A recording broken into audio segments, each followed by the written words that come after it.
और चलिए रुक करेंगे उत्तराखंड से। एक बड़ी खबर सामने आ रही है, उसका उत्तराखंड में ठंड के बीच बर्फबारी का अलर्ट है। बड़ी खबर आपको बता रहे हैं, 5 जिलों में बर्फबारी का येलो अलर्ट जारी हो गया है। ऊंचाई वाले इलाकों में बर्फबारी के आसार है और उत्तराखंड के मौसम में एक बार फिर से बड़ा बदलाव देखने को मिल रहा है। मौसम विभाग के मुताबिक एक तरफ राज्य के ऊंचाई वाले सीमांत जिलों में बर्फबारी की चेतावनी जारी की गई है, तो वहीं राजधानी देहरादून और नैनीताल में भी मौसम करवट लेगा। लेकिन मैदानी क्षेत्र जैसे हरिद्वार और उधम सिंह नगर में मौसम शुष्क रहेगा। पहाड़ों से आने वाली बर्फीली हवाएं सूखी ठंड बनकर लोगों को ठिठुरने पर मजबूर कर देगी। राज्य के पहाड़ी जनपदों जैसे कि उत्तरकाशी, रुद्रप्रयाग, चमोली, बागेश्वर और पिथौरागढ़ में मौसम का मिजाज खराब रहने वाला है। विभाग ने इन जिलों में हल्की से मध्यम बारिश की संभावना जताई है। वहीं समुद्र तल से 2800 मीटर या उससे अधिक ऊंचाई वाले स्थानों पर बर्फबारी के आसार है। सीधे शब्दों में कहें तो 4 धाम जैसे केदारनाथ, बद्रीनाथ, गंगोत्री, यमुनोत्री और उच्च हिमालयी क्षेत्र एक बार फिर बर्फ की चादर ओढ़ लेंगे।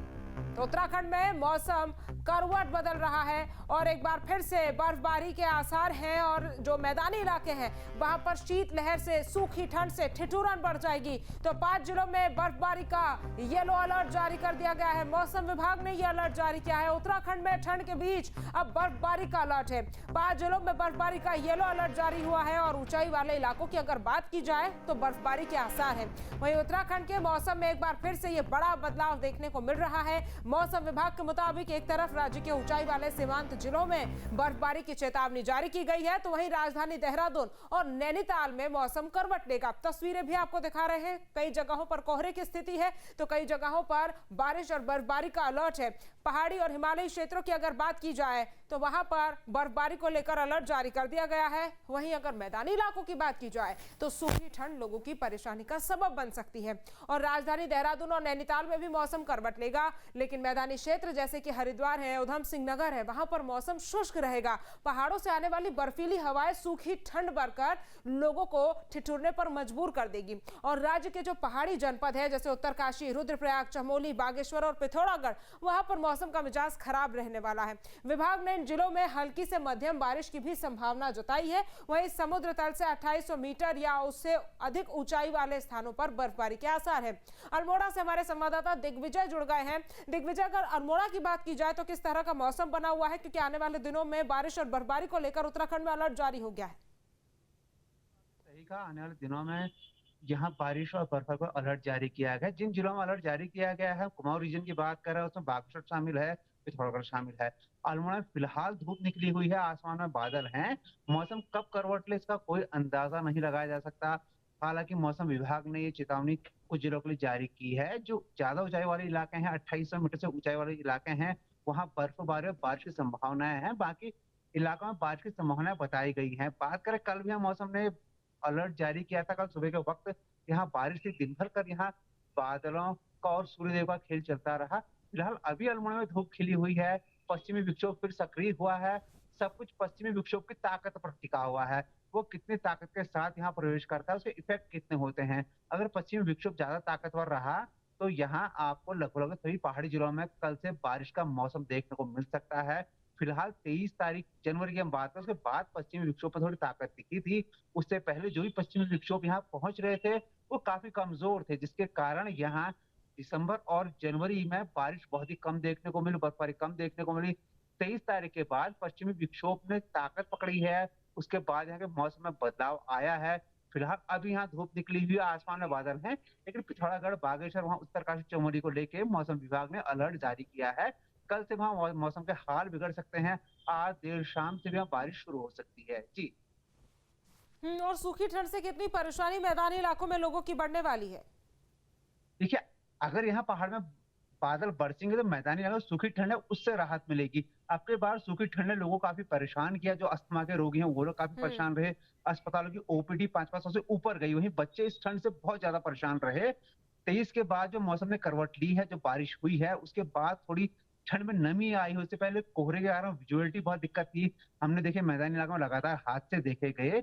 अब मौसम में कुछ बदलाव आया है और लोगों को उम्मीद है अगर ये बारिश होगी तो फसलों के साथ साथ वो उत्तराखंड में पर्यटन को बूस्ट करेगी। यहाँ के लिए मौसम काफी मुफीद रहेगा।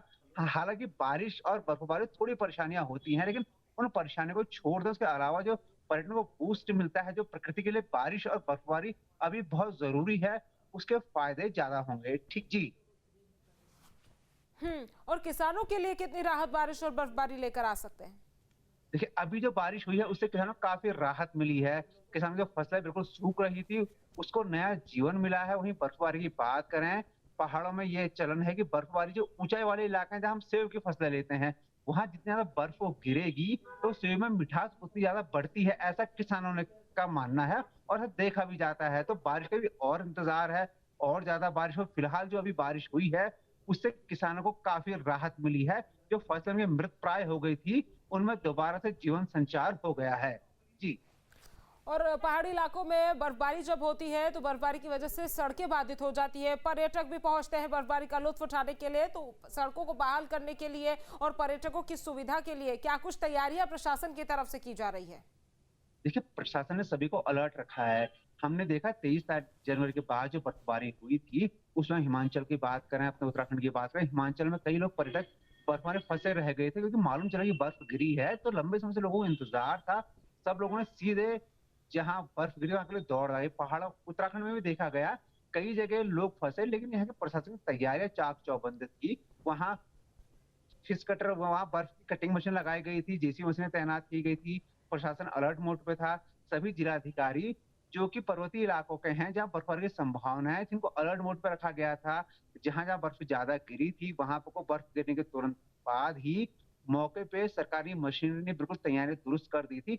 यहाँ बर्फबारी के बाद कोई बड़ी आफत देखने को नहीं मिली क्योंकि प्रशासन अलर्ट था, और आगे भी प्रशासन ने लोगों को चेतावनियां जारी की हैं। जो संवेदनशील इलाके हैं, हम बागेश्वर की बात करें, पिथौरागढ़ की बात करें या गढ़वाल रीजन की बात करें, जहाँ ज्यादा बर्फबारी की संभावनाएं हैं, उसके आसपास के जो भी सरकारी कर्मचारी हैं, हर किसी को अलर्ट रखा गया है। साथ ही कहा गया है जो स्नो कटर है वो भी तैयार रहे, और जेसीबी मशीनें भी उसके आसपास तैनात की गई हैं। जी। और साथ ही जिस तरह से बारिश और बर्फबारी को लेकर अलर्ट जारी किया गया है, जो स्थानीय लोग हैं वो किस तरह की समस्याओं का सामना करते हैं जब ज्यादा बर्फबारी हो जाती है? क्योंकि पिछली बार की जो ये बर्फबारी हमने देखी, जिस तरह से रोड खराब हुए थे, चाहे उत्तरकाशी की बात की जाए, रुद्रप्रयाग की, चारों धामों की भी बात की जाए, -10 -16 डिग्री का तापमान। केदारनाथ धाम में आईटीबीपी के जवान वहां पर तैनात है। तो किस तरह से जो जरूरी सामान है वो पहाड़ों तक और स्थानीय लोगों तक पहुंचाने के लिए तैयारियां की जाती है, कैसे वो पहुंचाए जाते हैं ऐसी परिस्थितियों में? देखिए, जो जहाँ हाई एल्टीट्यूड का है ना, बहुत ज्यादा बर्फबारी होती है, वो लोग पहले से ही सामान स्टोर कर लेते हैं। हमने देखा कि उत्तरकाशी चार धाम है, वहां हमने देखा कि वहां -18 तक टेम्परेचर जा रहा था। मान के चले उसके बाद में आईटीबीपी के जवान तैनात हैं, वो लोग पूरी मुस्तैदी के साथ अपने काम कर रहे हैं। और है ना, बर्फबारी को लेकर बात करी, जब बहुत ज्यादा स्नोफॉल यहाँ हो जाता है तो उसके बाद पानी की दिक्कतें आती हैं। जो आपकी बिजली की लाइटें हैं, जो लाइन है, वो उनमें दिक्कतें आती हैं। अब के बार 23 तारीख की बर्फबारी के बाद हम अल्मोड़ा के बाद का, अल्मोड़ा का एक गाँव थे जो लगभग 24 घंटे के लिए ब्लैक आउट हो गए थे, क्योंकि वहां जाना बड़ा मुश्किल होता है। जंगल में बर्फ गिरी रहती है, तो उन तारों को दुरुस्त करना, फॉल्ट ढूंढने में काफी परेशानी होती है। उसके बावजूद प्रशासन की तैयारियां बहुत दुरुस्त रही। अब के बाद बर्फबारी उतनी ज्यादा नहीं रही, बर्फबारी कम हुई, तो प्रशासन शुरू से अलर्ट था, लगातार लोगों को तैनात किया गया था, हर एक पल की खबर ली जा रही थी। अब जब मौसम की बेरुखी होती है, लेकिन बर्फबारी में बारिश हो जाती है, तो मौसम कुछ दुश्वारियों से लोगों को दो चार होना पड़ता है, लेकिन ये बर्फबारी पर्यटकों को लेके आती है। साथ ही प्रशासन ने पर्यटकों से कहा था, आप आइए, आपका वेलकम है, लेकिन अपनी तैयारियों के साथ आइए। हो सकता है कहीं आप जाम में फंस जाएं। अगर लगातार बर्फबारी हो जाती है तो लगातार गिर रही बर्फ में थोड़ी मुश्किलों का सामना करना पड़ता है।